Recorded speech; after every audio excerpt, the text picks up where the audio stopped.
Hello दोस्तों, स्वागत है आपका हमारे यूट्यूब चैनल सबसे अनोखा सेंटर में। हम लोग प्रश्नावली 9.3 को हल कर रहे थे और इस वीडियो में हम प्रश्न 2 को हल करेंगे। देखिएगा प्रश्न, त्रिभुज ए बी सी में ई मध्य का ए डी का मध्य बिंदु है, दर्शाइए कि एरिया मतलब कि क्षेत्रफल बी ई डी बराबर 1/4 एरिया ए बी सी है। हमसे बोला गया है कि एक त्रिभुज ए बी सी है, इसकी मध्य का ए डी है और मध्यका का मध्य बिंदु ई है। ठीक है, तो पहले जो दिया जा रहा है उसे हम लोग लिख लेंगे, यहाँ पर हेडिंग डाल लेंगे दिया। और दिया में हम लोग क्या लिखेंगे, दिया में हम लोग लिखेंगे त्रिभुज ए बी सी में, त्रिभुज ए बी सी में हमें क्या पता है, हमें पता है ई मध्य का ए डी का मध्य बिंदु है। ठीक है, तो यहाँ पर लिखेंगे ई मध्य का ए डी का मध्य बिंदु है।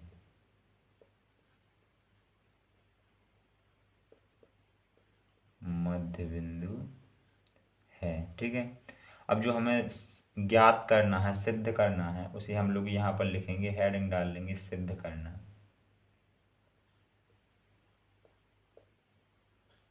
और इस हेडिंग के अंदर जो हमें सिद्ध करना है, एरिया बी ई डी बराबर लिखेंगे एरिया बी ई डी बराबर 1/4 एरिया ए बी सी, ये हमें सिद्ध करना है। ठीक है, तो यहाँ पर क्या करते हैं, हेडिंग डालते हैं उपपत्ति और यहाँ से हम लोग सिद्ध करना स्टार्ट करते हैं उपपत्ति। अब देखिएगा, हमें पता है ए बी सी, इस वाले त्रिभुज की मध्य का क्या है, ए डी है, तो इसे यहाँ पर लिखेंगे। और देखिएगा फिर हम क्या करने वाले हैं, यहाँ पर लिखेंगे त्रिभुज ए बी सी की मध्य का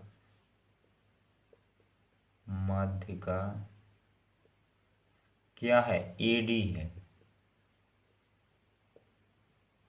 इसलिए यहाँ पर लिख देंगे दिया है, चूंकि ये हमें दिया गया है। ये देखिएगा ई मध्य का ए डी, किसकी मध्य का, ए बी सी की। ठीक है, तो ये हमें दिया गया है। अब देखिएगा, हमें पता है कि किसी त्रिभुज की मध्यका जो होती है उस त्रिभुज को दो बराबर त्रिभुजों में विभक्त करती है, बराबर क्षेत्रफलों वाले। ठीक है, तो जो ये मध्य का ए डी है, इस ए बी सी त्रिभुजों को दो त्रिभुजों में विभक्त कर रही है, ए बी डी और दूसरा ए सी डी। तो ये इन दोनों त्रिभुजों के क्षेत्रफल कैसे होंगे, बराबर होंगे, चूंकि हमारी ये ए डी मध्य का है। ठीक है, ए बी सी की। तो यहाँ पर हम लोग लिखेंगे इसलिए हमारा ए बी डी का क्षेत्रफल ए सी डी के क्षेत्रफल के बराबर होगा। एरिया ए बी डी बराबर होगा एरिया ए सी डी। ठीक है, इसे हम लोग क्या करेंगे, इसे मान लेंगे हम लोग समीकरण फर्स्ट मान लेंगे। ठीक है, अब देखिएगा, अब यहाँ पर इस हमें पता है जो ए डी है, इसकी मध्य का क्या, इसका मध्य बिंदु ई है, ए डी का मध्य बिंदु ई है। तो जो हमारी बी ई होगी, ये हमारी त्रिभुज ए बी डी की क्या होगी, मध्य का होगी, चूंकि ये हमारा मध्य बिंदु है। तो मध्य बिंदु से जो ये शीर्ष लंब मिल रहा है, यह मध्य का काम करेगा, तो ए बी डी की मध्य का क्या हो जाएगी, हमारी ई हो जाएगी। ठीक है, तो यहाँ पर हम लोग लिखेंगे, यहाँ पर देखिएगा, यहाँ पर जो हमारा त्रिभुज ए बी डी है, इसे लिखेंगे यहाँ पर त्रिभुज ए बी डी, त्रिभुज ए बी डी, इसका क्षेत्रफल, त्रिभुज ए बी डी बराबर हम क्या लिख सकते हैं, हम इसे दो त्रिभुजों के क्षेत्रफल में विभक्त नहीं कर सकते हैं। इस ए बी डी, इस पूरे क्षेत्रफल को हम दो क्षेत्रफलों में विभक्त कर सकते हैं, ए बी ई और बी ई डी। ठीक है, चूंकि ये दो से तो मिलकर बना ही है ए बी डी से। ठीक है, तो देखिएगा, यहाँ पर हम ए बी डी बराबर क्या लिखेंगे, एरिया ए बी ई, ये वाला, और प्लस कर देंगे area B E D, area B E D. और देखिएगा, यहाँ पर अब हम लोग इसे पुनः नोट कर लेंगे इस प्रकार से, त्रिभुज ए बी डी बराबर, अब हम A B E, A B E, इसकी जगह पे क्या रख सकते हैं, ध्यान से देखना। अभी हमने आपको बताया था जो बी ई है इस ए बी डी की मध्य का है, तो ये दोनों क्षेत्रफल में बराबर होंगे, तो हम इसके क्षेत्रफल की जगह इसका क्षेत्रफल नहीं रख सकते, बिल्कुल रख सकते हैं, क्योंकि ये तो क्षेत्रफल में बराबर होंगे, क्योंकि हमारे बी ई मध्य का है। तो हम ए बी ई की क्षेत्रफल की जगह बी ई डी रख सकते हैं, ठीक है। तो इसके क्षेत्रफल की जगह किसका क्षेत्रफल रखेंगे, एरिया बी ई डी, ये हम रख देंगे, ठीक है, बी ई डी, और plus area B E D हमारे पास में पहले से है, ये हमने इस प्रकार से रख दिया।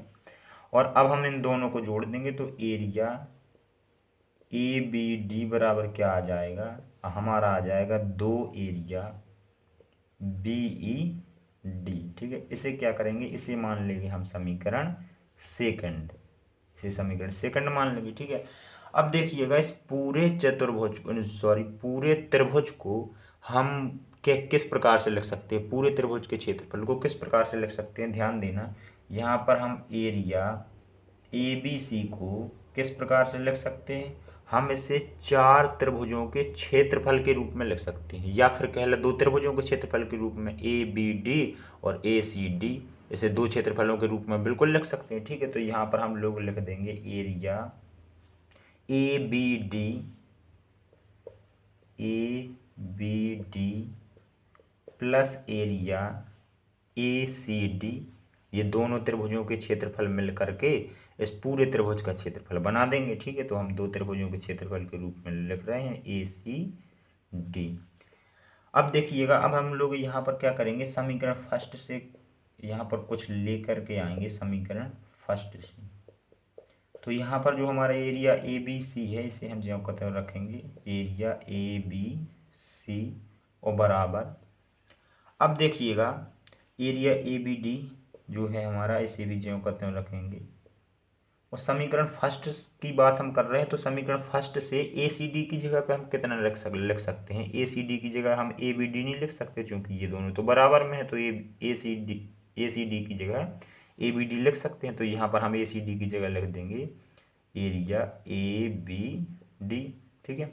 अब देखिएगा ये दोनों सेम है, एक से है, तो इन दोनों को अब हम जोड़ देंगे, तो एरिया ए बी सी बराबर आ जाएगा हमारा 2 एरिया ए बी डी, ठीक है। अब देखिएगा, अब हम लोग समीकरण यहाँ से समीकरण सेकंड को ही उपयोग में लेंगे, तो यहाँ पर अब हम लोग लिखेंगे समीकरण सेकंड से। तो अब हम इसे उतारेंगे, एरिया ए बी सी बराबर 2 एरिया, और देखिएगा समीकरण सेकंड की बात हम कर रहे हैं, तो ए बी डी की जगह पे समीकरण सेकंड से कितना लिख सकते हैं, ए बी डी की जगह लिख सकते हैं 2 एरिया बी ई डी। तो यहाँ पर हम लोग लिख सकते हैं 2 ए बी डी की जगह पे कितना लिख सकते हैं, हम 2 एरिया ए बी डी लिख सकते हैं। तो यहाँ पर लिख रहे हैं 2 हमने लिख दिया, और ए बी डी की जगह लिख रहे हैं 2 एरिया बी ई डी, ठीक है। अब देखिएगा एरिया ए बी सी बराबर क्या हो जाएगा हमारा, 2 दूना 4 हो जाएगा, गुणा कर देंगे तो एरिया बी ई डी हो जाएगा। अब क्या करते हैं कि B E D 4 area B E D को इस तरफ रख लेते हैं, 4 एरिया